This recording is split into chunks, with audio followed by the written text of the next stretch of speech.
नमस्कार दोस्तों, स्वागत है आप सभी का मुजावदिया मनीष चैनल पर। और आज मैं आपके लिए एक थ्योरी लेकर आया हूँ, बिल्कुल एनसीईआरटी बेस।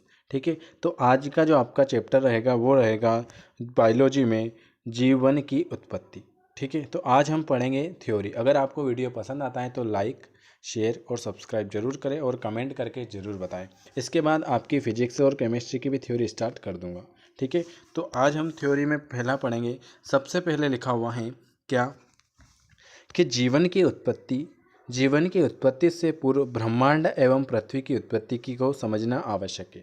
जीवन की उत्पत्ति से पहले आपको क्या समझना, ब्रह्मांड और पृथ्वी की उत्पत्ति को समझना आवश्यक है। प्राचीन काल से लेकर मध्यकालीन धार्मिक मान्यताओं तक सभी ने भिन्न भिन्न ढंग से अनंत ब्रह्मांड एवं पृथ्वी की उत्पत्ति से संबंधित संकल्पनाएं एवं मान्यताएं प्रस्तुत की, परंतु इन सभी संकल्पनाओं एवं मान्यताओं ने धार्मिक आस्था एवं विश्वास का अतिरेक था और तार्किकता एवं वैज्ञानिकता अभाव था। जो खास खास रहेगा उसको मैं आपको बता दूंगा। ब्रह्मांड की उत्पत्ति, देखो यहाँ से क्वेश्चन आपके बनता है। ब्रह्मांड की उत्पत्ति एवं विकास के विषय में आधुनिक एवं सर्वाधिक स्वीकृत वैज्ञानिक संकल्पना महाविस्फोट सिद्धांत, बिग बैंग थ्योरी है। क्या है? ब्रह्मांड की उत्पत्ति के विषय में आधुनिक एवं सर्वाधिक स्वीकृत वैज्ञानिक संकल्पना महाविस्फोटक सिद्धांत, बिग बैंग थ्योरी है। इस सिद्धांत के अनुसार आज से लगभग 15 अरब वर्ष पूर्व ब्रह्मांड का संपूर्ण पदार्थ एक पिंड में समित था, जिसे क्या कहते हो? जिसे आप सिंगुलैरिटी कहते हो। ठीक है, ये एक पॉइंट आपको ध्यान रखना है। सिंगुलैरिटी कहा गया। इस पिंड में महाविस्फोट के परिणाम स्वरूप ब्रह्मांड की उत्पत्ति हुई। उत्पत्ति के साथ ही ब्रह्मांड का विकास और विस्तार की प्रक्रिया भी जारी है। अगला क्वेश्चन आपके सामने यहाँ से बनता है कि ब्रह्मांड के विकास की प्रक्रिया में ही आज से लगभग 4.6 अरब वर्ष पूर्व सौरमंडल का निर्माण हुआ। कब हुआ था? ब्रह्मांड के विकास की प्रक्रिया से ही आज से लगभग 4.6 अरब वर्ष पूर्व सौरमंडल का निर्माण हुआ था तथा पृथ्वी की उत्पत्ति हुई। समय के साथ साथ पृथ्वी जीवन के अनुकूल हुई और इस प्रकार जीवा की उत्पत्ति हुई एवं उनका क्रमिक विकास हुआ। पृथ्वी ब्रह्मांड का एकमात्र ऐसा ज्ञात ग्रह है जिस पर जीवन संभव है। पृथ्वी का इतिहास 2 भागों में है, अजीवी महाकाव्य और जीवी महाकाव्य। अजीवी में आते हैं भूपटल के निर्माण का काल और जीवी महाकाव्य में आते हैं भूपटल के निर्माण के पश्चात से वर्तमान तक का काल। जीवन की उत्पत्ति। अगला, जीवन की उत्पत्ति कैसे हुई इसके बारे में हम जान लेते हैं। आपको बेसिक से पढ़ा रहा हूँ पूरी एनसीईआरटी, तो आपको एक भी बुक लाने की कोई भी आवश्यकता नहीं पड़ने दूंगा। क्या है जीवन की उत्पत्ति के संबंध में सिद्धांत? पृथ्वी पर जीवन की उत्पत्ति कब और कैसे हुई? तो यह एक ऐसा प्रश्न है जिससे प्रति प्रारंभ से ही मनुष्य में जिज्ञासा रही है। प्राचीन काल से अब तक विभिन्न संकल्पनाएं एवं विचार प्रस्तुत किए गए हैं जो पृथ्वी पर जीवन की उत्पत्ति की व्याख्या करते हैं। इनमें से कुछ संकल्पना एक सीमा तक वैज्ञानिक रूप से जीवन की उत्पत्ति एवं विकास की प्रक्रिया को समझाने में सफल रही तथा कुछ असफल रहे। ऐसी प्रमुख संकल्पनाएं एवं सिद्धांत निम्नवत हैं। पहला है आपके स्वतः जननवाद। यह एक प्राचीन संकल्पना है जिसके अनुसार सजीवों की उत्पत्ति निर्जीव पदार्थों से संभव हुई है। प्राचीन यूनानी दार्शनिक एवं विद्वान अरस्तु भी स्वतः जननवाद के समर्थक थे। एक क्वेश्चन यहाँ से आपका बनता है, आपसे अगर पूछ ले कि स्वतः जननवाद के समर्थक कौन थे, तो स्वतः जननवाद के समर्थक थे आपके अरस्तु। स्वतः जननवाद के समर्थकों का मानना था कि धूल से मक्खियाँ, ओस तथा सड़ते हुए मांस से कीड़े तथा तालाब के कीचड़ एवं बालू से मछलियाँ स्व उत्पन्न हो जाती हैं। यद्यपि वर्तमान समय में यह संकल्पना हास्यास्पद प्रतीत होती है, परंतु इसका महत्व इस तथ्य में है कि लगभग 2000 वर्ष तक यह संकल्पना जीवन की उत्पत्ति के वाद विवाद के केंद्र में रही। इसके समर्थ एवं विरोध में अनेक प्रयोग किए गए। देखो किन कौन ने प्रयोग किया था वो भी आपको बता रहा हूँ। जेब बेप्टिन वान हालमांड के प्रयोग में। वान हालमांड ने 1580 से 1664 ईस्वी में स्वतः जननवाद के समर्थकों में 2 प्रयोग किए थे। पहला प्रयोग किस पर किया था? एक प्रयोग में उन्होंने दर्शाया था कि पसीने से भीगा कपड़ा तथा गेहूं की बालियों को एक साथ रखने पर 21 दिन में चूहे उत्पन्न हो जाते। देखो इन्होंने प्रयोग किया था, किसने? वान हेलेनटांड ने स्वतः जननवाद का समर्थन में दो प्रमुख प्रयोग किए थे। कब किए थे वो भी याद रखना है आपको। इन्होंने कहा था कि एक प्रयोग में उन्होंने बताया कि पसीने से जो भीगा कपड़ा और गेहूं की बालियां एक साथ रखने पर 21 दिन में क्या होता है, 21 दिन में चूहे उत्पन्न होते हैं। और दूसरे प्रयोग में उन्होंने दर्शाया कि दो ईंटों के बीच तुलसी रखकर उन्हें धूप में रखने से उनमें बिच्छू उत्पन्न होता है। ये किन्होंने बताया था? ये इन्होंने बताया था वान हेल वांड ने। फ्रांसिस्को रेडी का प्रयोग इन्होंने भी बताया था। फ्रांसिस्को रेडी 1626 से 1697 ईस्वी ने अपने प्रयोगों के माध्यम से स्वतः जननवाद के सिद्धांत का खंडन किया। रेड्डी ने 3 बोतलों में जंतुओं का उबलता हुआ मांस रखा और उनमें से एक बोतल को कार्क से और एक बोतल को कपड़े से बंद कर दिया, परंतु एक बोतल को खुला छोड़ दिया। कुछ दिनों के पश्चात खुले मुंह वाली बोतल में कीड़े उत्पन्न हो गए तथा कपड़ों से बंद की गई बोतल के ऊपर भी कीट उत्पन्न हुई, परंतु वे जीवित नहीं रह पाए। इन दोनों के विपरीत कार्क से बंद की गई बोतल में कोई कीट उत्पन्न नहीं हुआ।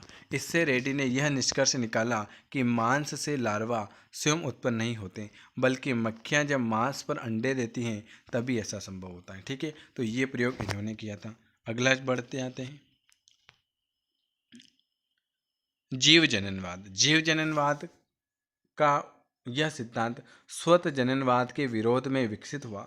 जीव जननवाद का सिद्धांत कब विकसित हुआ? तो यह सिद्धांत स्वतः जननवाद के विरोध में विकसित हुआ। इस सिद्धांत के अनुसार, जीव जननवाद के सिद्धांत के अनुसार सजीव पदार्थ की उत्पत्ति केवल सजीव पदार्थों से ही संभव है। क्या कहा? जीव जननवाद में कहा है कि सजीव पदार्थों की उत्पत्ति सजीव पदार्थों से ही संभव है, किसी भी निर्जीव पदार्थ से नहीं।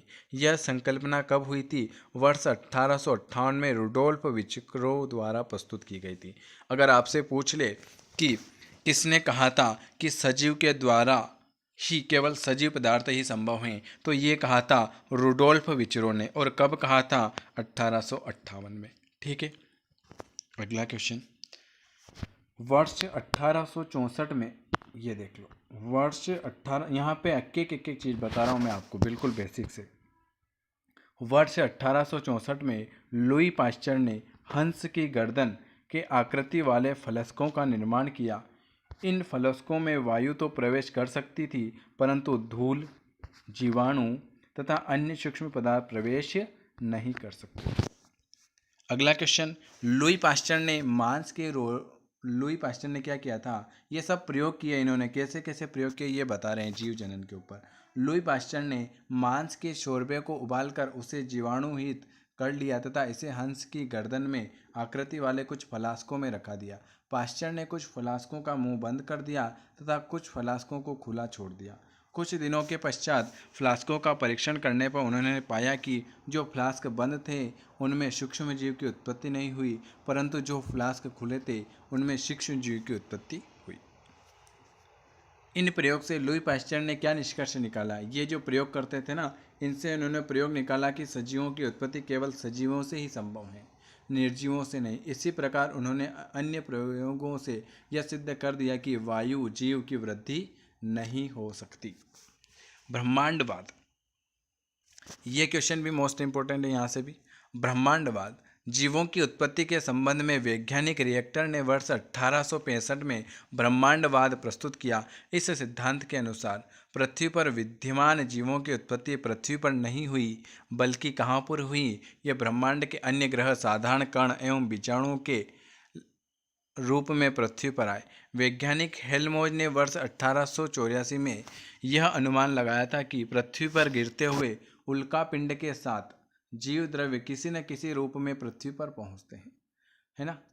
नोबेल पुरस्कार विजेता रसायन शास्त्री अर्हेनियस ने वर्ष 1980 में यह विचार प्रस्तुत किया कि जीव संपूर्ण ब्रह्मांड में व्याप्त हैं तथा उनके बीजाणु एक स्थान से अन्य स्थानों तक स्वतंत्र रूप से विचरण कर सकते हैं। यह किसने कहा था? तो यह कहा था अर्हेनियर। और ये कौन थे? ये नोबेल पुरस्कार विजेता थे। किस में नोबेल पुरस्कार मिला था इनको? रसायन शास्त्र में। अगर आपसे पूछ ले कि वर्ष 1980 में किन्हें नोबेल पुरस्कार मिला था रसायन शास्त्र में, तो अर्हेनियस को।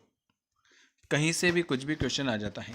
रासायनिक संश्लेषण सिद्धांत अथवा पदार्थवाद। जीवों की उत्पत्ति के विषय में यह परिकल्पना रूसी जैव रसायनवाद H.I. ओबेसी ने वर्ष 1924 में प्रस्तुत की थी कि द ओरिजिन ऑफ लाइन नामक पुस्तक में ओपेरियन ने मत व्यक्त किया। क्या है? जीवों की उत्पत्ति के विषय में यह परिकल्पना रूसी जैव रसायनवाद ASI ओपेरियन, किसने? ASI ओपेरियन ने वर्ष 1924 में प्रस्तुत की थी। कौन सी? द ओरिजिन ऑफ लाइफ पुस्तक नामक पुस्तक में ओपेरियन ने मत व्यक्त किया था कि क्या किया था? जीवन की उत्पत्ति मूल अथवा आदि रस में कार्बन आधारित अणुओं के क्रमिक रासायनिक विकास के परिणाम स्वरूप हुई है। लगभग इसी समय एक अन्य ब्रिटिश जीव वैज्ञानिक JPS हाल्डेन ने भी ओपेरियन के पदार्थवाद के समान सिद्धांत प्रस्तुत किया। इसलिए इन संकल्पनवाद को सामान्यतः ओपेरियन हाल्डेन संकल्पना कहा जाता है। ठीक है, इस संकल्पना के प्रमुख बिंदु कौन कौन से हैं? पृथ्वी का वातावरण अपने विकास के प्रारंभिक चरण में अपापचयक था, अर्थात इसे ऋण आवेशों का अधिक व्यक्त तथा मुक्त ऑक्सीजन की कमी थी। ऐसी स्थिति में ऊर्जा के किसी बाह्य स्रोतों की उपस्थिति में सरल कार्बनिक यौगिकों का संश्लेषण हुआ। सरल कार्बनिक यौगिकों के मध्य अभिक्रियाओं की श्रृंखला के परिणाम स्वरूप अधिक से अधिक जटिल यौगिकों का निर्माण हुआ। किस किस का निर्माण हुआ? जैसे अमीनो अम्ल, वसीय अम्ल, मीथेन, शर्करा, यूप्रिन आदि। चूंकि जीव द्रव्य के निर्माण में इन कार्बनिक यौगिकों की महत्वपूर्ण भूमिका है, इसलिए ये यौगिक जीवन की उत्पत्ति का आधार बने। अगर आपसे पूछ ले कि जीवन की उत्पत्ति के आधार कौन से यौगिक बने, तो अमीनो अम्ल, वसीय अम्ल, मीथेन, शर्करा और प्यूप्रिन। ठीक है, अगला कहाँ से कुछ क्वेश्चन बनता है? कार्बनिक यौगिकों के संयोजन से इन यौगिकों के बहुलकों का निर्माण हुआ। जैसे शर्करा से किसका निर्माण हुआ? अगर आपसे पूछ ले शर्करा से, तो शर्करा से मंड का निर्माण हुआ। ठीक है, ग्लाइकोकोज व सेल्यूलोज से पाल्सिक एराइड व वसी अम्ल तथा ग्लिसरॉन से वसा का निर्माण हुआ। ठीक है, यहाँ से क्वेश्चन बनता है कार्बनिक यौगिक कौन कौन से हैं? कार्बनिक यौगिक के जो संयोग से जिन यौगिक के बहुलकों का निर्माण हुआ है ना, शर्करा से किसका निर्माण हुआ? तो शर्करा से मंड का, ग्लाइकोजन व सेल्यूलोज से प्लास्टिक एराइड का, वसी अम्ल तथा ग्लिसरॉन से वसा का निर्माण हुआ। ठीक है, अगला क्या है? अमीनो अम्ल, प्रोटीन और न्यूक्लिक अम्लों की परस्पर अभिक्रिया से न्यूक्लियो प्रोटीन का निर्माण हुआ है ना। न्यूक्लियो प्रोटीन का निर्माण किससे हुआ? तो अमीनो अम्ल, प्रोटीन और न्यूक्लिक अम्लों की परस्पर अभिक्रिया से किसका निर्माण हुआ? ये निर्माण हुआ आपके न्यूक्लियो प्रोटीन का। ठीक है, अगला क्वेश्चन, अगर वीडियो पसंद आता है तो सब्सक्राइब जरूर करें, और जो भी ऐड होना चाहता है हमारे बिल्कुल फ्री ग्रुप में, तो वो इस नंबर पर मैसेज कर देना, तो हम आपको ऐड कर देंगे। हम आपके लिए पूरी तरह से सभी थ्योरी भी पढ़ा रहे हैं, सब कुछ लेकर आ रहे हैं। तो ये NCERT की पूरी थ्योरी है, तो इसको अगर आपको अच्छा लगता है तो एक बार वीडियो ज़रूर देखें। इसके बाद फिजिक्स केमिस्ट्री का भी देख लेना। मुझे अच्छी लगी तो मैंने कहा एक बार इनके सामने शेयर कर दिया जाए। ठीक है, अब यहाँ से क्या आता है? न्यूक्लियो प्रोटीन में स्वद्विगुणन का गुण होता है, इसलिए इन्हें नीले हरित शैवाल के समान प्रारंभिक जीवों की उत्पत्ति हुई। ये प्रारंभिक जीव प्रकाश संश्लेषण में सक्षम थे, परिणाम स्वरूप वायुमंडल में स्वतंत्र ऑक्सीजन O2 मुक्त हुई। इसके साथ ही वायुमंडल में उपस्थित मीथेन CH4, अमोनियम NH3 तथा carbon dioxide CO2, nitrogen NO2 व जल H2O का निर्माण हुआ। हाल्डेन के अनुसार प्रारंभिक जलीय वातावरण अथवा आदि सागर ने एक वृहत रासायनिक प्रयोगशाला के रूप में कार्य किया, जिसे सूर्य से ऊर्जा प्राप्त हो रही है। वातावरण ऑक्सीजन से मुक्त था और कार्बन डाइऑक्साइड, अमोनिया तथा पराबैंगनी विकिरण के संयोजन से कार्बनिक यौगिक का निर्माण हुआ। आपसे क्या क्वेश्चन पूछता है? कार्बनिक यौगिक का निर्माण किससे हुआ? तो आपको बताना है कार्बनिक यौगिक का निर्माण हुआ कार्बन डाइऑक्साइड, अमोनिया, पराबैंगनी विकिरण से के संयोजन से कार्बनिक यौगिक का निर्माण हुआ। धीरे धीरे आदि सागर एक गर्म सांद्र सूप में परिवर्तित हो गया, जिससे कार्बनिक एकलकों एवं बहुलकों का घनत्व बढ़ता गया।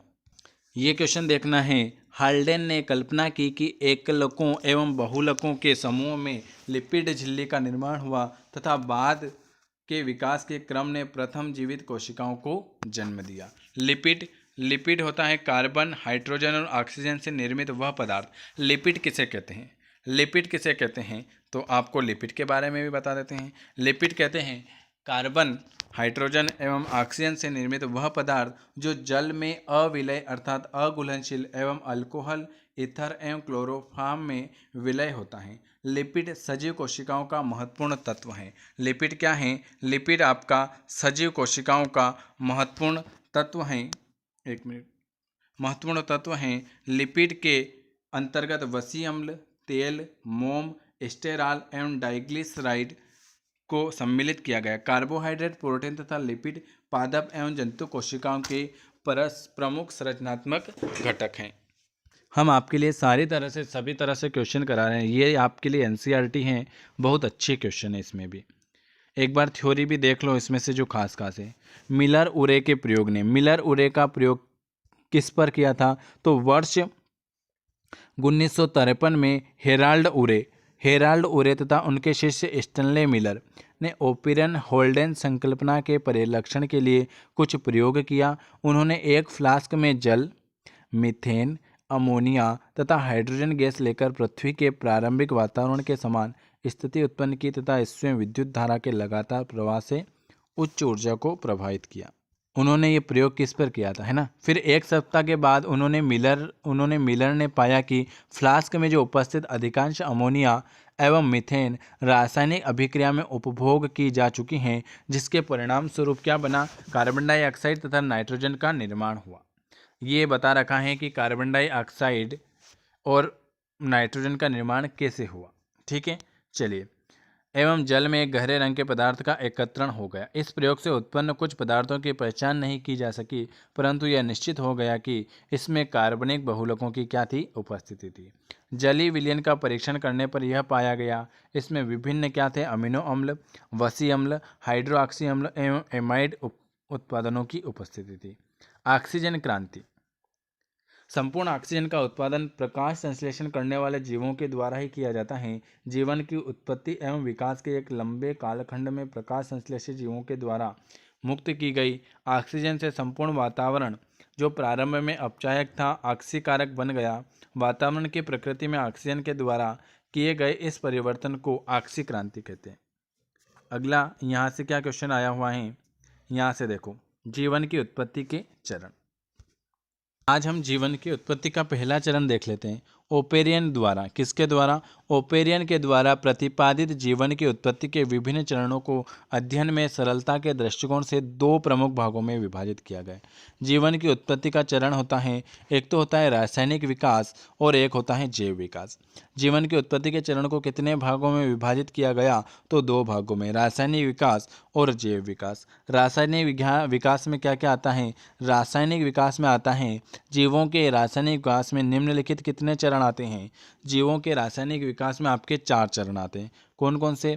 पहला चरण में आता है साधारण अणुओं का निर्माण, दूसरे चरण में आता है कार्बनिक अणुओं का निर्माण, तीसरे में आता है जटिल कार्बनिक यौगिक का निर्माण और चौथे में आता है अणुओं की क्रियाशीलता।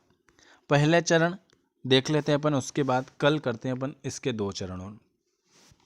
पहले चरण में क्या आया था? पृथ्वी के वायुमंडल में उपस्थित हाइड्रोजन, ऑक्सीजन, कार्बन तथा नाइट्रोजन जैसे हल्के परमाणुओं के परस्पर संयोग से जल, अमोनिया तथा मीथेन जैसे साधारण यौगिक का निर्माण हुआ।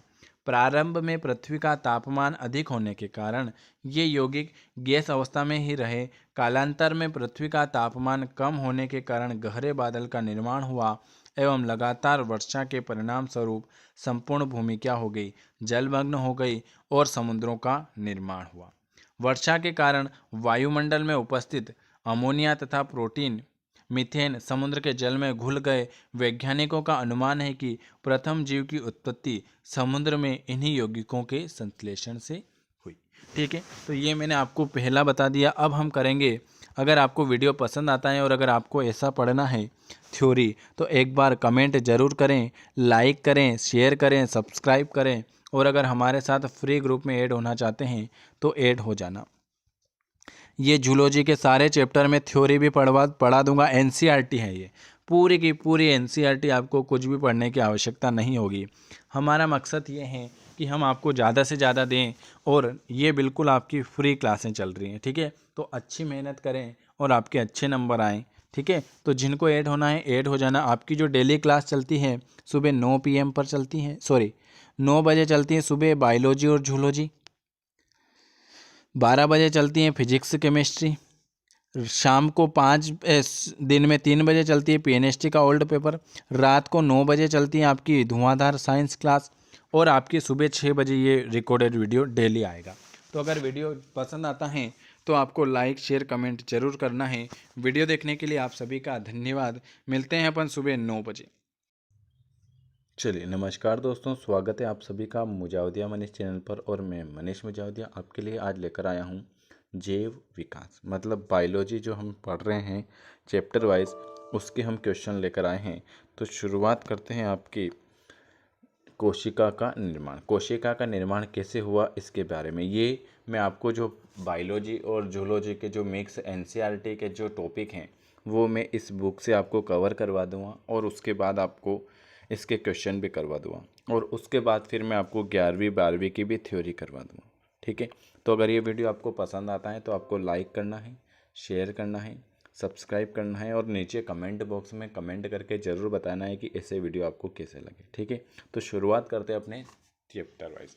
ये आपकी पूरी एनसीईआरटी बेस ही थ्योरी है, इसके अलावा मैं 11वीं 12वीं की भी आपको करवा दूँगा, ठीक है। चलिए क्वेश्चन है, जैव विकास किसे कहते हैं, कोशिका का निर्माण कैसे हुआ, ठीक है।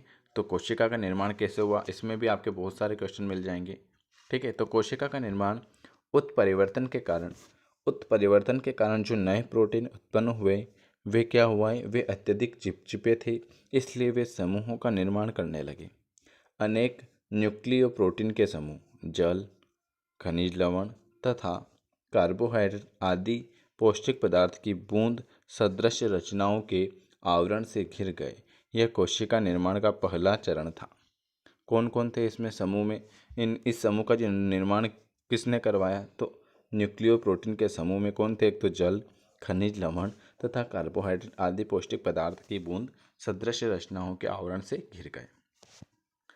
अगला, कोशिका निर्माण के इस मत से क्या, कोशिका का निर्माण का जो इस मत से वैज्ञानिक का एक वर्ग सहमत नहीं था, जिसका मानना था कि न्यूक्लियो प्रोटीन अत्यंत जटिल पदार्थ हैं। क्या है न्यूक्लियो, मतलब एक वैज्ञानिक इससे समर्थ नहीं था, वो ये बोलना चाहता है कि जो ये न्यूक्लियो प्रोटीन है वो अत्यंत क्या है, अत्यंत जटिल पदार्थ हैं, जिसका निर्माण केवल जीवित कोशिकाओं में ही होता है। इस कारण यह कहना है कि न्यूक्लियो प्रोटीन पहले बने और बाद में कोशिका का निर्माण हुआ, ये क्या है, ये आपका अतार्किक है, ठीक है। ऐसा अनुमान है कि इस प्रकार की कोशिकाओं का निर्माण कब हुआ था, लगभग 3 अरब वर्ष हुआ होगा। दक्षिण अफ्रीका की अवसादी चट्टानों में पाए गए बीजाणु यूबैक्टीरियस आइसोलेटम के जीवाश्म 3 अरब वर्ष प्राचीन हैं, जिसे जीवन की उत्पत्ति का सबसे प्राचीन प्रमाण माना जाता है, ठीक है। उद्द विकास का सिद्धांत, अब उद्द विकास का सिद्धांत भी देख लेते हैं। जीवों के उद्विकास के संबंध में दो प्रमुख सिद्धांत प्रमुख दिए गए हैं। उद्विकास का सिद्धांत दो हैं, उपार्जित लक्षणों का वंशानुक्रम सिद्धांत और प्राकृतिक चयन का सिद्धांत। आपके सामने वो क्वेश्चन आया था कि आपके सामने अभी लेटेस्ट में जो मैंने 2007 से 2021 तक के क्वेश्चन कराए थे उसमें पूछा हुआ था कि प्राकृतिक चयन का सिद्धांत किसने दिया था, पूछा हुआ था। तो वो आपने बताया था सर डार्विन ने दिया था, डार्विनवाद, है ना। तो उद्द विकास के सिद्धांत के दो हैं, उपार्जित लक्षणों का वंशानुक्रम सिद्धांत ये थे आपका लेमार्कवाद, और प्राकृतिक चयन का सिद्धांत है डार्विनवाद, ठीक है। चलिए, उपार्जित लक्षणों का वंशागत सिद्धांत किसने दिया था, लेमार्क ने, ठीक है। ये पूरा इस लेमार्क के ऊपर, लेमार्क यह कौन थे, यह सिद्धांत 1808 में कब दिया गया था, 1808 में फ्रांसीसी प्रकृति वैज्ञानिक जेबी लेमार्क द्वारा फिलासिफिल जूलिक नामक अपने पुस्तक में प्रस्तुत किया गया था। यहाँ से आपके एक क्वेश्चन बनता है कि यह सिद्धांत कब दिया गया था, तो यह सिद्धांत दिया गया था आपके 1808 ईस्वी में। फ्रांसीसी प्रकृतिवादी किसने दिया था, जेबी लेमार्क ने। कौन सी पुस्तक में, फिलासफिक जूलॉजिकल पुस्तक में, ठीक है। इस सिद्धांत के अनुसार वातावरण में होने वाले परिवर्तनों का जीवों की शारीरिक संरचना एवं व्यवहार का प्रभाव पड़ता है। परिवर्तन वातावरण के अनुसार स्वयं को अनुकूलित करने के क्रम में जीवों द्वारा कुछ अंगों का प्रयोग अधिक किया जाता है एवं कुछ अंगों का प्रयोग कम किया जाता है। इस कारण उन्हें कुछ विशेषताएं उत्पन्न हो जाती हैं। जीवों द्वारा अपने जीवन में उपार्जित की गई ये विशेषताएं उनके संतानों में भी हस्तांतरित हो जाती हैं। ठीक है, उत्परिवर्तन का सिद्धांत हो गया। अब आता है आपकी प्राकृतिक चयन का सिद्धांत। कब दिया था? डार्विनवाद है। अब किसने दिया था ये पूरा बता देते हैं। ये कौन थे? ब्रिटिश प्रकृतिवादी चार्ल्स डार्विन। इनका पूरा नाम है चार्ल्स डार्विन ने 1809 से 1882 ईस्वी ने अपनी पुस्तक कौन सी, मैंने आपको बताया था, दी ओरिजिन ऑफ स्पीस। देखो आया, यहाँ से भी क्वेश्चन बनते हैं। तो अगर आपसे पूछ ले कि प्रकृतिवाद प्राकृतिक चयन का सिद्धांत कौन सी पुस्तक में दिया गया था और किसने दिया था, तो ये दिया था आपके डार्विन भाई साहब ने। कौन सी पुस्तक थी? दी ओरिजिन ऑफ स्पीस में उद्विका सिद्धांत प्रतिपादित किया गया था। इस सिद्धांत के अनुसार सभी जीव की उत्पत्ति एक कोशिका सरल जीव से हुई है, अर्थात वर्तमान विश्व की सभी जीव प्रजातियां मूलतः एक दूसरे से संबंधित हैं। लेमार्क व डार्विनवाद में तुलना, इनकी तुलना भी देख लेते हैं। ठीक है, इनकी तुलना देख ले। पहले लेमार्कवाद के अनुसार सभी जीवों में एक आंतरिक जीवन शक्ति होती है और डार्विन के अनुसार यह सिद्धांत जीवों में किसी आंतरिक जीवन शक्ति के होने में विश्वास नहीं करता। ठीक है, नहीं आवश्यकता, चलो ये तो रहने दो, इनकी तुलना तो रहने दो, कोई बात नहीं।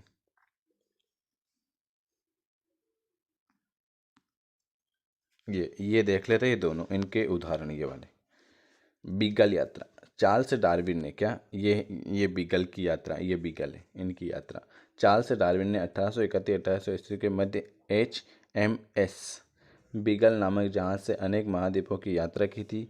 इस यात्रा से प्राप्त अनुभव एवं ज्ञान ने डार्विन के द्वारा उद्विकास के सिद्धांत का विकास करने में महत्वपूर्ण भूमिका निभाई। जीवधारियों के गुण देख लेते हैं, ये क्या है। विश्व के सभी जीवधारियों में कुछ सामान्य गुण पाए जाते हैं जिनमें आधार पर निर्जीव पदार्थ से उनका विभेद किया जा सकता है। जीवधारी के कुछ प्रमुख गुण निम्न हैं। इसमें क्या है? प्राकृतिक चयन का सिद्धांत। ये देखो, ये प्राकृतिक चयन का सिद्धांत है, ये डार्विन भाई साहब ने दिया था, है ना। और ये लेमार्क ने दिया था उपार्जित लक्षणों को सिद्धांत। ठीक है, सजीवों के गुण, चलो सजीवों के गुण देख लेते हैं क्या क्या है। कोशिका संगठन, उपापचय, वृद्धि और विकास, आनुवंशिकता, संवेदनशीलता। फिर होता है श्वसन, पोषण, प्रजनन, समस्थिति। इसमें क्या है? कोशिका संगठन। यहाँ से कोशिका संगठन से एक लाइन के देख लेते क्या लिखा हुआ है। ठीक है, कोशिका संगठन, प्रत्येक जीव की शारीरिक संरचना कोशिका से निर्मित होती है। प्रत्येक जीव होता है, उसकी जो शारीरिक संरचना कोशिका से निर्मित होती है। कोशिका सजीवों की संरचनात्मक एवं कार्यात्मक इकाई है। ये भी क्वेश्चन पूछा हुआ, कोशिका सजीव की कौन सी इकाई है? रचनात्मक और कार्यात्मक इकाई है। ठीक है, श्वसन क्या है? श्वसन सजीवों का सर्वप्रमुख लक्षण है। सजीव श्वसन की क्रिया में ऑक्सीकरण ग्रहण करने तथा कार्बन डाइऑक्साइड उत्सर्जित करके विभिन्न शारीरिक क्रियाएं हेतु कार्बोहाइड्रेट, वसा एवं प्रोटीन का क्या होता है? विघटन करते हैं तथा जैविक क्रियाएं हेतु ऊर्जा प्राप्त करते हैं। ठीक है, उपापचय के बारे में भी देख लेते हैं। जीवों के शरीर में कोशिकाओं में विभिन्न प्रकार की जैव रासायनिक क्रियाएं संपन्न होती है जिन्हें आप कहते हैं उपापचय। पोषण, सभी जीव स्वपोषण अथवा परपोषण के माध्यम से अपने पोषण, अनुसरण तथा जैविक क्रियाओं की पूर्ति हेतु आवश्यक ऊर्जा की प्राप्ति करते हैं। पादप, शैवाल आदि स्वपोषी सजीव हैं जो प्रकाश संश्लेषण के माध्यम से स्वयं अपने भोजन निर्मित करते हैं। जबकि क्या होते हैं? जबकि सभी जंतु परपोषी होते हैं जो पोषण की प्राप्ति हेतु स्वपोषी और अन्य परपोषी पर निर्भर होते हैं। प्रजनन भी आपको पता है, यदि कोई वस्तु सजीव है तो निश्चित ही वह प्रजनन में सक्षम होगी। सजीव लैंगिक अथवा अलैंगिक प्रजनन के माध्यम से अपने समान सजीवों को जन्म देता है। इस प्रकार वे अपनी जाति की निरंतरता व अस्तित्व को बनाए रखते हैं। आनुवंशिकता, सजीवों के आनुवंशिक सूचना एक पीढ़ी से दूसरी पीढ़ी तक स्थानांतरित होती है। समस्थानिक, सजीव अपने शरीर के आंतरिक वातावरण को स्थिर बनाए रखते हैं, अर्थात वे अपने शरीर के तापमान एवं विभिन्न पदार्थों की मात्रा एवं संख्या को एक निश्चित सीमा में बनाए रखते हैं। ठीक है, संवेदनशीलता देख लेते हैं। सजीव बाह्य वातावरण के प्रति अत्यंत संवेदनशील होते हैं। ये बाह्य वातावरण में होने वाले परिवर्तन के अनुसार स्वयं को अनुकूलित कर सुरक्षित रखने का प्रयास करते हैं। चलो ये तो ये हो गई है ना। यहाँ से देखते हैं जीव विकास। जीव विकास अर्थात, हाँ, अब यहाँ से भी आपके क्वेश्चन बनता है। जीव विकास, जीव विकास अर्थात बायोलॉजी। बायोलॉजी शब्द का प्रयोग कब हुआ था? अगर आपसे पूछ ले कि बायोलॉजी शब्द का सबसे पहले प्रयोग हुआ था 1801 ईस्वी में, किसने किया था? लेमार्क और टेविसन नामक वैज्ञानिक ने। ये क्वेश्चन आपसे पूछा हुआ है कितनी बार। बायोलॉजी शब्द का प्रयोग किसने किया था? तो बायोलॉजी शब्द का प्रयोग सबसे पहले 1801 ईस्वी में हुआ था और लेमार्क और टेविस नामक वैज्ञानिक ने किया था। यहाँ से बहुत सारे क्वेश्चन आते हैं थ्योरी में से, मैं बताता हूँ आपको। बायोलॉजी शब्द कौन सी भाषा से है? तो बायोलॉजी शब्द ग्रीक भाषा के दो शब्द के संयोजन से मिला है, बायोस अर्थात जीवन तथा लोगोस अर्थात अध्ययन। ठीक है, यहाँ से भी आपके क्वेश्चन बनता है।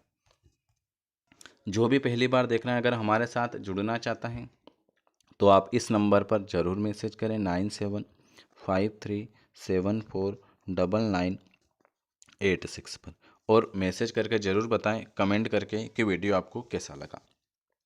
जीव विज्ञान का शाब्दिक अर्थ होता है बायो और लॉजी। बायो मतलब होता है लाइफ, जीवन, और लॉजी मतलब अध्ययन, मतलब जीवन का अध्ययन। ठीक है, इस प्रकार जीव विज्ञान का अध्ययन अथवा जीवन का विज्ञान है। विज्ञान की यह शाखा जीव विज्ञान अथवा जैविक की विविध क्रियाओं से संबंधित है, जिसमें जीवन की उत्पत्ति एवं विकास, जीवों की संरचना, उनके वर्गीकरण तथा आनुवंशिक का अध्ययन किया जाता है। अध्ययन की सुविधा के लिए जीव विज्ञान में मुख्यतः दो शाखाएं में विभाजित किया गया है। कितनी शाखाओं में? दो शाखाओं में। जंतु विज्ञान, जीव विज्ञान की दो शाखा होती, एक तो आपके जंतु विज्ञान, एक वनस्पति विज्ञान। जंतुओं का अध्ययन, उसके जनक कौन है? अरस्तु। पेड़ पौधों का अध्ययन, इसके जनक है थियोपेट्स। आपके आता है जीव विज्ञान और वनस्पति विज्ञान, ये इन दोनों से क्वेश्चन आते हैं। तो जीव विज्ञान की ही दो शाखाएं, जिसे हम दो वर्गों में, बायोलॉजी और जूलॉजी। ठीक है, तो ये आपके दो वर्ग, इसमें आपको मैं बायोलॉजी और जूलॉजी के क्वेश्चन पूरे हो जाएंगे। जीव विज्ञान का जो वर्गीकरण है, जीव विज्ञान वर्गीकरण है अरस्तु, और वनस्पति विज्ञान का वर्गीकरण है थियोपेट्स। ये भी क्वेश्चन यहाँ से बनता है। जंतु विज्ञान, जूलॉजी। जंतु विज्ञान मतलब होता है जूलॉजी। जीव विज्ञान की इस शाखा के अंतर्गत जंतु जगत का अध्ययन किया जाता है, जिसके अंतर्गत जंतु में मनुष्य, पशु, पक्षी, कीट, सर्प आदि में शारीरिक संरचनाएं, उद विकास, वर्गीकरण, उनके व्यवहार तथा वैश्विक विकरण आदि का अध्ययन है। ठीक है, यूनानी विद्वान। यूनानी कौन थे? विद्वान थे। अरस्तु 384 से 322 ईस्वी पूर्व को जंतु विज्ञान का जनक माना जाता है। जंतु विज्ञान का जनक कौन है? आप सभी को पता है, अरस्तु। ठीक है, अरस्तु ने जीव विज्ञान पर विभिन्न पुस्तकें लिखी हैं, जिसमें जंतु इतिहास अत्यंत महत्वपूर्ण है। इनमें लगभग 500 जंतुओं की शारीरिक संरचना, विशेषताएं, जनता एवं अन्य क्रियाओं का वर्णन किया गया है। ठीक है, अरस्तु ने कौन सी पुस्तक लिखी, उसमें से जो खास है वो कौन सी है? वो है आपकी जंतु का इतिहास। ठीक है, चलिए अगला बढ़ जाते हैं। वनस्पति विज्ञान की प्रमुख शाखाएं। चलिए इससे पहले हम बोटनी जो वनस्पति विज्ञान के ऊपर देख लें, तो उनके बाद इनकी शाखा। वनस्पति विज्ञान के अंतर्गत वनस्पति के उद्भव, उनका विकास, उनकी आकारिक प्रजनन, उनके वातावरणीय अनुकूलन, भौतिक वितरण आदि का अध्ययन किया जाता है। अरस्तु के शिष्य कौन थे? थियोपेट्स 327 से 287 ईस्वी पूर्व में अपनी पुस्तक हिस्टोरिया, ये देखो हिस्टोरिया का नाम आया, हिस्टोरिया प्लांटरियम तथा आनंद कॉलेज ऑफ प्लांट्स में वनस्पति को उनके आकार, स्थानिकता, प्रजनन के प्रकार एवं व्यवहारिक उपयोग के आधार पर विभिन्न वर्गों में क्या किया गया? वर्गीकरण किया गया। अब यहाँ से बहुत खास चीज़ें आपके सामने। जीव विज्ञान की विभिन्न शाखाओं और उनके जनक। जीव विज्ञान की शाखा और जनक। जीव विज्ञान अरस्तु हैं, जंतु विज्ञान के हैं अरस्तु हैं, वनस्पति विज्ञान के थियोपेट्स हैं। यहाँ से बहुत सारे क्वेश्चन आएंगे। सूक्ष्म जीव विज्ञान के कौन हैं? सूक्ष्म जीव विज्ञान के लुई पास्चर, जीवाणु विज्ञान के रॉबर्ट कोच, पत्रिका विज्ञान के एडवर्ड जेनर, रुधिर परिसंचरण के विलियम हार्वे, कोशिका विज्ञान के रॉबर्ट हुक। आप सभी को पता है कोशिका विज्ञान के कौन है? Robert Hooke. कवक विज्ञान के एंडंग डी बेरी, है ना। उसके बाद पादप शरीर विज्ञान के स्टीफन हेल्थ, आधुनिक वनस्पति विज्ञान कैरोलस लिनियस, रुधिर वर्ग के कार्ल लैंडरटीन, वर्गीकरण अथवा वर्गीकरण ये भी पूछा हुआ है कैरोलस लिनियस, अंतःस्राव विज्ञान के थॉमस एल्वा एडिसन। ये देखो अंतःस्राव विज्ञान कौन है? Thomas Alva Edison. आनुवंशिकता ग्रेगर जॉन मेंडल। ये आनुवंशिकता की भी पूछा हुआ बहुत बार, ठीक है। यहाँ से बहुत सारे क्वेश्चन आएंगे। अब आप देखो आधुनिक आनुवंशिकता के कौन है? टी.एच. मॉर्गन। भारतीय पूरा वनस्पति विज्ञान के बीरबल साहनी। आनुवंशिकता अभियांत्रिकी पालबर्ग। शैवाल विज्ञान के हैं आपके विलियम हेनरी हार्वे। भारतीय शैवाल विज्ञान M.O.P. आयरंग। भारतीय पारिस्थितिकी के हैं रामदेव मिश्रा। औषधि विज्ञान के हैं हिप्पोकेट्स। और जीवाश्मिकी के हैं लियोनार्डो दा विंची। और सूक्ष्मदर्शी के एंटी वान ल्यूमेनहॉक। अब मैं आपको बता देता हूँ इसमें से खास सबसे ज़्यादा जो पूछे जाते हैं वो कौन कौन से पूछे जाते हैं, अभी देख लेते हैं, उसके बाद इधर आ जाते हैं। सबसे पहले तो आपका जीव विज्ञान याद रखना ही है, अरस्तु। जंतु विज्ञान भी अरस्तु। वनस्पति विज्ञान है थियोफेट्स। ये 3 तो ये रहा। सूक्ष्म जीव रेंदो जीवाणु प्रतिरक्षा रुधिर परिसंचरण विलियम हार्वे, ये भी याद रखना है आपको। कोशिका विभाजन भी याद रखना है रॉबर्ट हुक। उत्परिवर्तन भी याद रखना है। कवक विज्ञान, पादप शरीर विज्ञान। आधुनिक वनस्पति विज्ञान भी याद रखना है कैरोलस लिनियस। वर्गीकरण विज्ञान भी आपको याद रखना है कैरोलस लिनियस। आनुवंशिकता भी आपको याद रखना है ग्रेगर मेंडल। आधुनिक आनुवंशिकता T.H. मॉर्गन।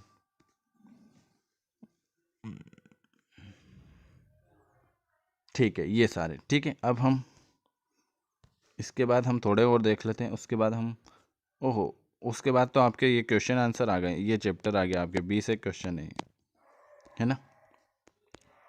चलो ये भी कर ही लेते हैं, देख लेते हैं और क्या क्या बचा है अपने।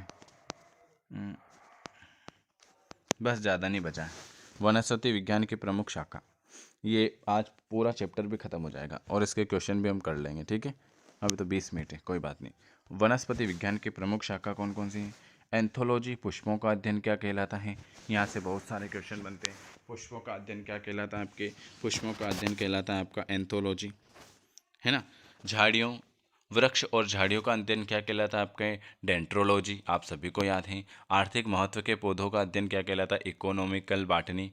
सजावटी पुष्प का संवर्धन अध्ययन क्या कहलाता है? फ्लोरिकल्चर। कल ही क्वेश्चन पूछे इसके बारे में मैंने आपको। जेनेटिक किसे कहते हैं? आनुवंशिकता विभिन्नता का अध्ययन क्या कहलाता है? जेनेटिक कहलाता है। पैतृक लक्षणों का संतति में पहुँचने का अध्ययन क्या कहलाता है? हेरेडिटी कहलाता है। हिस्टोलॉजी किसे कहते हैं? उत्तकों का अध्ययन क्या कहलाता है आपका? हिस्टोलॉजी। प्लांट मार्फोलॉजी, पादपों की आकरी संरचना को हम क्या कहते हैं? प्लांट मार्कोलोमी। वेरी गुड, ठीक है। उसके बाद पेलियोबोटनी, पादप जीवाश्म का अध्ययन। फाइकोलॉजी, शैवालों का अध्ययन। वेरी गुड, कितनी बार क्वेश्चन पूछा हुआ है। फार्मेकोलॉजी, औषधि पादपों का अध्ययन। फिजियोलॉजी, विभिन्न पादप जैविक क्रियाओं का अध्ययन। वायरोलॉजी, विषाणुओं का अध्ययन। एग्रोलॉजी, फसल पादप का अध्ययन। हॉर्टिकल्चर, फल, सब्जी और उद्यान तथा पादप का संवर्धन का अध्ययन। टिश्यू कल्चर, कृत्रिम विविध से उत्तकों का संवर्धन। जंतु विज्ञान की शाखा भी देख लेते हैं, थोड़ी सी और बची है। देखो, मैं आपको मेरी तरफ से सारी फुल कोशिश कर रहा हूँ आपके अच्छे नंबर दिलाने के लिए, ठीक है। अब आपको वीडियो पसंद आता है तो आपको कमेंट जरूर करना है, लाइक शेयर सब्सक्राइब करना है, और अगर हमारे साथ जुड़ना है तो ज़रूर जुड़ें। कमेंट करने से ये पता चलता है कि आपको वीडियो कैसा लगा। ओके, ये मैं आपको NCERT के ही क्वेश्चन ये करवा रहा हूँ सारी। जंतु विज्ञान की प्रमुख शाखा एंटोनोमी, शरीर एवं विविध अंगों की संरचना का विवेचन द्वारा प्रदर्शन करना। एंथ्रोपोलॉजी, मानव जाति को सांस्कृतिक विकास का अध्ययन। इकोलॉजी, जैविक एवं अजैविक वातावरण से जीवों के विविध संबंधों का अध्ययन। एंडोक्राइनोलॉजी, अंतःस्रावी ग्रंथ का अध्ययन। एम्ब्रायोलॉजी, भ्रूणीय संवर्धन का अध्ययन। एंजाइमोलॉजी, उत्प्रेरक का अध्ययन। एंटोमोलॉजी, कीट पतंग का अध्ययन। जेनेटिक्स, जीवों के आनुवंशिक लक्षण एवं इसकी वंशागति का अध्ययन। हेमेटोलॉजी, रुधिर एवं रुधिर संबंधी रोगों का अध्ययन। हर्पेटोलॉजी, उभयचर एवं सरीसृप का अध्ययन। मेमोलोलॉजी, स्तनधारियों का अध्ययन। माइक्रोबायोलॉजी, अति सूक्ष्म जीवों का अध्ययन। ये क्वेश्चन आता है माइक्रोबायोलॉजी।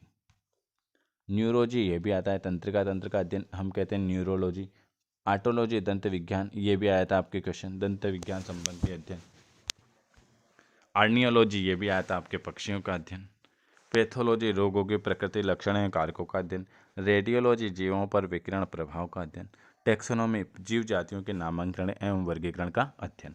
अब हम यहाँ पर इसके 20 क्वेश्चन करते हैं। कितने? 20 नहीं, 18 क्वेश्चन करते हैं। इसके अलावा अगर किसी को 1500 क्वेश्चन चाहिए तो फिजिक्स, केमिस्ट्री, बॉटनी, जूलॉजी और इंग्लिश सारे मिक्स होकर 1500 क्वेश्चन है ना। इसके लिए आप मुझे इस नंबर पर मैसेज कर सकते हो, इसका डेमो देख सकते हो। क्लास ये लेना है 1500 क्वेश्चन, तो आप इसके लिए गूगल पे, फ़ोनपे, पेटीएम करके स्क्रीनशॉट भेज सकते हो, है ना। और इस चैनल को ज़रूर सब्सक्राइब करके यहाँ पर बेल आइकॉन प्रेस करके ऑल नोटिफिकेशन पर क्लिक करें और सब्सक्राइब करना ना भूलें। चलो हम 20 क्वेश्चन कर लेते हैं इसके, ठीक है। पहला क्वेश्चन क्या पूछा हुआ है आपके? पहला क्वेश्चन आपके सामने आया हुआ है, ये लीजिए। जीव विज्ञान शब्द का सर्वप्रथम प्रयोग किसने किया? अरस्तु, पुरंकिजे, वान मेल, लेमार्क तथा टेरेंस। अभी मैंने आपसे पूछा था कि जीव विज्ञान शब्द का सबसे पहले प्रयोग किया था लेमार्क तथा टेरेंस ने। अगला क्वेश्चन, वनस्पति विज्ञान अभी बताएं, वनस्पति विज्ञान के जनक कौन है? अरस्तु, केरोलस लिनियस, ओस्वाल्ड डिपो या थियोफ्रिट्स? तो वनस्पति विज्ञान के जनक तो आपका थियोफ्रिट्स। अरस्तु कौन है फिर? जब अरस्तु अभी देख लेते हैं, अरस्तु कौन है, ये रहे यहाँ पे। अरस्तु हैं आपके जंतु विज्ञान के जनक, और वनस्पति विज्ञान थियोफ्रिट्स, ठीक है। ये रहा वनस्पति विज्ञान। जीव विज्ञान के जनक अभी बताया मैंने, जीव विज्ञान के जनक कौन है आपके? जीव विज्ञान के जनक हैं आपके अरस्तु भाई साहब। चिकित्सा शास्त्र के जनक अभी हाल अपन ने देखा, लेमार्क नहीं है, डार्विन नहीं है, मेंडल नहीं है, वो है आपके Hippocrates. Very very good answer, है ना। जैव विकास को सर्वप्रथम किसने समझाया था? तो अभी आपको मैंने थ्योरी में बताया था कि लेमार्क ने समझाया था आपको जीव विज्ञान को सबसे पहले। किस वैज्ञानिक द्वारा विकास का सिद्धांत प्रस्तावित किया गया था? तो विकास का सिद्धांत किसने प्रस्तावित किया था? चार्ल्स डार्विन आइंस्टीन ने किया था। Very very good. ये कहाँ के थे? कौन सी पुस्तक में किया था? प्रसिद्ध विकासवादी वैज्ञानिक चार्ल्स डार्विन ने किस पुस्तक में अपने सिद्धांत का प्रतिपादन किया? द फैमिलीज ऑफ क्वेरी नहीं, द लाइफ ऑफ अर्थ नहीं, the story of the living नहीं, उन्होंने द ओरिजिन ऑफ स्पीच अभी बताया मैंने आज, ठीक है। अगला, योग्यतम की उत्तर जीविका के सिद्धांत का प्रतिपादन किसने किया? बताएं, जल्दी से जल्दी बताएं। तो आपने बता दिया होगा कि लेमार्क नहीं, हुंगो नहीं, पाश्चर नहीं, वो किया था डार्विन भाई साहब ने। एक्सोबायोलॉजी किससे संबंधित है? एक्सोबायोलॉजी है आपकी बाह्य आंतरिक में जीवन से संबंधित है। जीवधारियों के वर्गीकरण के अध्ययन को आप क्या कहते हो? तो जीवधारियों, अच्छा, वायरोलॉजी किसे कहते हो? फिजियोलॉजी किसे कहते हो? टेक्सोनोलॉजी कहते हैं जीवधारियों के वर्गीकरण का अध्ययन। अब वायरोलॉजी और फिजियोलॉजी भी बता देता हूँ, देख लें। वायरोलॉजी और फिजियोलॉजी,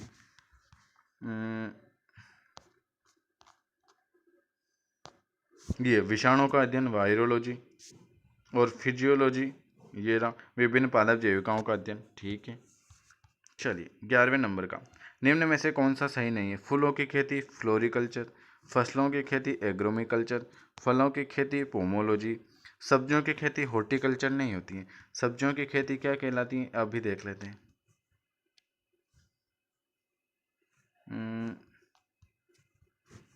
देखा था क्या? देखते हैं। सब्जियों की खेती फल सब्जी हॉर्टिकल्चर कहते हैं। हॉर्टिकल्चर है फल सब्जियों एवं उद्यान पादपों का अध्ययन, सब हॉर्टिकल्चर। यहाँ पर है क्या हॉर्टिकल्चर? यहाँ पर है हॉर्टिकल्चर। ओह माय गॉड, सब्जियों की खेती तो यही है। एक मिनट रुको, खेती नहीं, हॉर्टिकल्चर फल सब्जी तो उद्यान संवर्धन का अध्ययन, खेती। यार इसका एक क्वेश्चन गलत तो नहीं है? शाखाएं है तो, एक मिनट, ये क्वेश्चन देखना पड़ेगा। ये आप मेरे को देख, सब्जियों की खेती, हाँ सब्जियों की खेती हॉर्टिकल्चर नहीं है, उद्यान और वो है, ठीक है। सी वाला गलत है। पक्षी विज्ञान के अंतर्गत किसका अध्ययन किया जाता है? पक्षियों का अध्ययन। Very good. डीएनए, ये क्वेश्चन कितनी बार आया है आपका? डीएनए फिंगरप्रिंट का प्रयोग किसकी पहचान के लिए किया जाता है? माता पिता, बलात्कारी, चोर या उपयुक्त सभी। ये क्वेश्चन कितनी बार आ चुका है? सभी के लिए करते हैं डीएनए फिंगरप्रिंट का उपयोग। निम्नलिखित तत्व समूह में से कौन सा पृथ्वी पर जीवन की उत्पत्ति के लिए उत्तरदायित्व था? Hydrogen, oxygen, sodium, oxygen, calcium, phosphorus, carbon, hydrogen, potassium या कार्बन, हाइड्रोजन, नाइट्रोजन। तो निम्नलिखित तत्व समूह में से कौन सा पृथ्वी पर जीवन की उत्पत्ति के लिए था? तो कार्बन, हाइड्रोजन और नाइट्रोजन। डार्विन के विकास सिद्धांत के अनुसार जिराफ की लंबी गर्दन क्यों होती है? क्योंकि पीढ़ी दर पीढ़ी ऊंचे पेड़ों पर पत्तों तक पहुंचने का सतत प्रयास करने के कारण। वो जिराफ बताया था ना अभी। डार्विन फिंचेस का प्रयोग किस समूह के लिए किया जाता है? मछली, चिपकली, उभयचर या पक्षी? तो डार्विन फिंचेस का प्रयोग मैंने आपको बताया था पक्षियों के लिए किया जाता है। 17वां क्वेश्चन, हांगो डी ब्रिज ने किस सिद्धांत का प्रति जाति उद्भेदन का सिद्धांत, विनिमय का सिद्धांत, प्राकृतिक चयन का सिद्धांत, उत्परिवर्तन का सिद्धांत? तो उत्परिवर्तन का सिद्धांत दिया था हांगो डी ब्रिज ने। अब प्राकृतिक चयन का सिद्धांत भी देख लेते हैं।